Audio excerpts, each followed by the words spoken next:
Alright guys, real quick before we get to today's review, I want to thank Earth Motor Cars so much for letting me review their Jag F-Type. It was so much fun. Thank you guys. Hey, if you're interested in this Jag or anything possible, they can get it for you.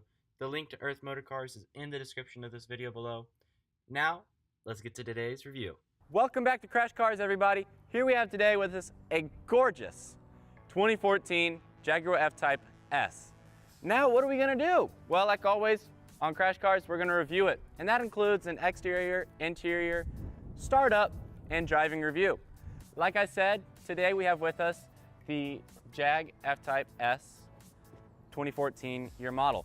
Now, the car was originally, unveiled and started production in 2013. But today we have with us the 2014.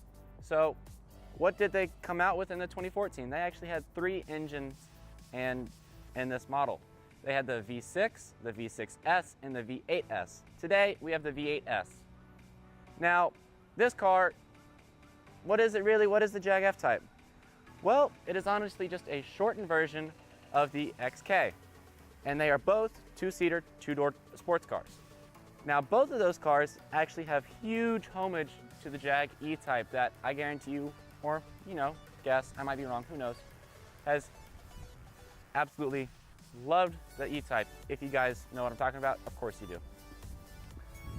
So what else does the car have? Well, it's actually got something very nice, for a British car. It's got NVH, avoidance. And what is that? That's, noise, vibration, and harshness avoidance. That includes sound reduction panels inside of the doors and, all over the body. And it even has a special tray up underneath the car to hide those pesky oil leaks from British cars. No, I'm kidding. This thing doesn't leak. It doesn't, I promise. Even though it's a British car, they have problems. Who knows? Anyway, and stops road noise. So that's actually something very nice. Now, what else is the car? What else, is a Jag F-Type? The engine. Up under this gorgeous clamshell bonnet, we have another gorgeous thing, the Jaguar V8. Now, to be specific, the Jag V8 under this clamshell bonnet is a 5.0 liter, 488 horsepower with 461 foot-pounds of torque. That is pretty impressive, I would say. In a car that, is less than 3,500 pounds, this thing gets down the road and, 0 to 60 in 3.5 seconds is, the fastest time that we could produce.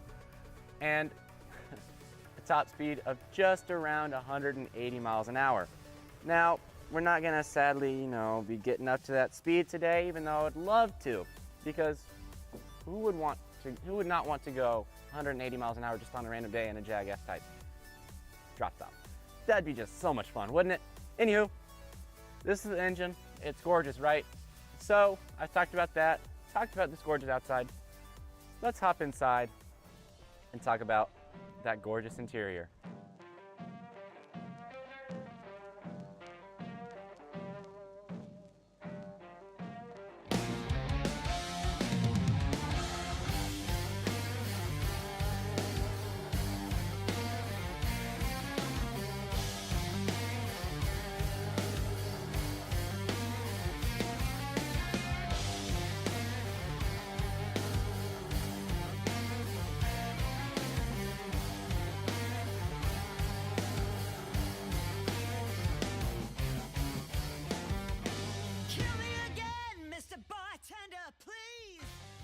Inside the Jag F-Type now. First impressions, gorgeous. From the dual tone leather to the all leather steering wheel to these really, really pretty accented paddle shifters, I think the Jag F-Type interior is an absolutely gorgeous interior. Now, legroom and, headroom, there's not much headroom. Now it is a convertible, so you would mostly drive it with the top down. I would at least. Legroom, it's okay. It's not the best. The one thing I don't like is how close the steering wheel is, and the steering wheel is not all the way to me. It's actually pretty well set back. And as you can see, it sits right here on my arm. Now let's talk about storage. there is actually some pretty interesting little spots of storage. Like normal, there are little door pockets on either side. There is a glove box. It's actually fairly spacious. And there's a center console. That's all pretty obvious, just like these two cup holders are, and you can even close that to close those off.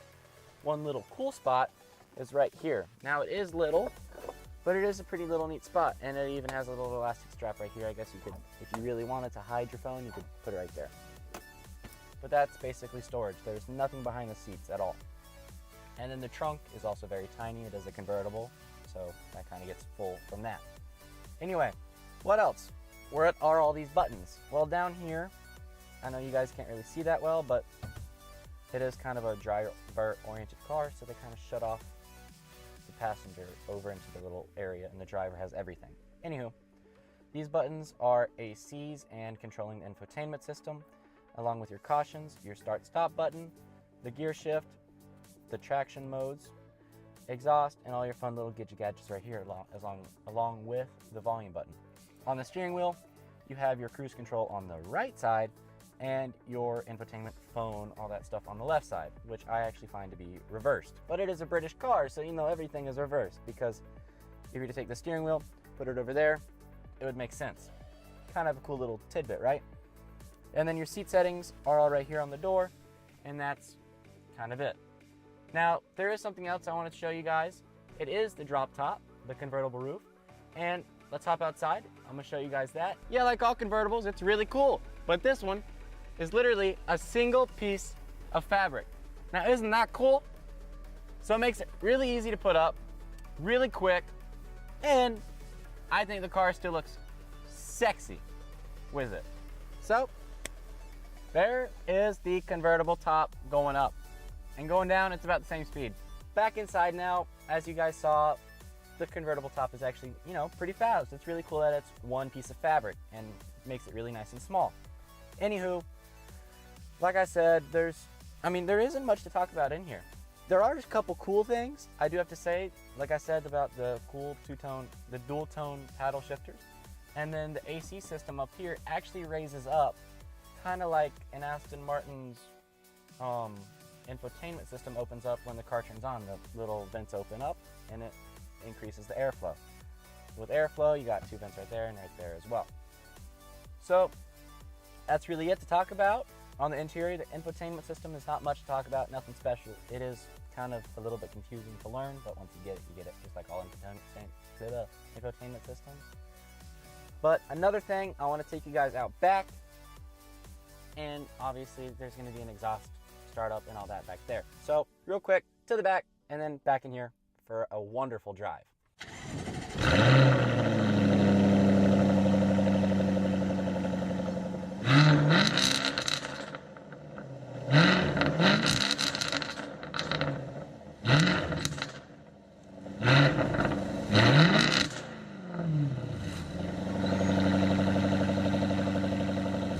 Out on the road, let's talk about the ride. It's not terrible. Now, pulling out of a parking lot, yeah, it was a little bit jittery and bumpy, but being out on the open road, it's very smooth. It actually surprised me when I was talking about what do I need to talk about. I was gonna say it's just horrible and rides rough, but it doesn't, surprisingly. It actually rides really smoothly. Now, obviously, if you put it into dynamic mode, it gets stiffer, obviously, like all cars do that have dynamic modes and varying suspensions. Now, onto the suspension, the car has a double wishbone suspension, and what else does it have? It's got 25 different driving modes programmed into the car. So, not only could you, go into rain, snow, wet mode, you can also go into the dynamic modes. And no, you can't just flick through 25 different ones. The car actually reads the road and feels it out and knows which ones are best for what you want it to do. And that's really cool. Not many cars have that kind of a diverse dynamic range, especially in this price lineup. So that's really interesting. One other thing is, the car sounds good. It sounds very good. But, I'll just, go ahead and shut up and drive. So, here we go. It sounds very good. You got a ton of cracks and pops in that gorgeous, gorgeous baffled exhaust. It does everything you could ever want it to do. And, a little more. It kind of reminds me of a Lamborghini with a trillion cracks and pops on the downshifts, or just even revving. It just goes because, I like to call it a grrr. I'm weird. Just trying to get over into the other lane. The visibility on the blind spots and in the back are terrible. You cannot see anything behind your left shoulder. You can barely see anything on your right shoulder. So back there is basically invisible until you drop the top, and it's much nicer. Now, we'll go ahead and drop the top and have some fun. In Texas, who knew that there would be tunnels anywhere? Well, apparently there is one, and it's right here.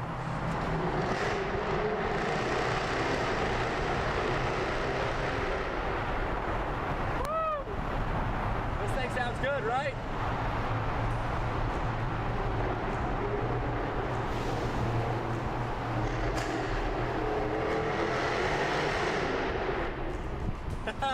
So as we drive by this airport right here, I kind of, on my Instagram talked about maybe reviewing some private jets or just airplanes or helicopters. What do you guys think? I want you to put in the comments below if I should review some private jets, because that would be insane. And I know you guys would love that. So put in the comments, tell me what you think I should do, and let's continue reviewing this gorgeous F-Type. Guys, gals, thank you so much for watching the review. I hope you had as much fun as I did. That tunnel was insane, wasn't it? Anywho, hope you guys enjoyed this review of this Jag F-Type, and there are so many more to come. Like always, go browse the channel, hit that big red subscribe button, hit that thumbs up, turn that notification bell on. Hope to see you guys soon. Check out my Instagram and Facebook. See you guys soon. Crash Cars out. If you enjoyed this review, so many thanks to Earth Motor Cars again for letting me review their car. Like I said in the beginning, their description is down below. Go check them out. They're awesome, and they got so many cool toys. If you're interested in anything, they can hook you up. Go check them out. Thank you, Earth Motor Cars, so much for letting me review your Jag.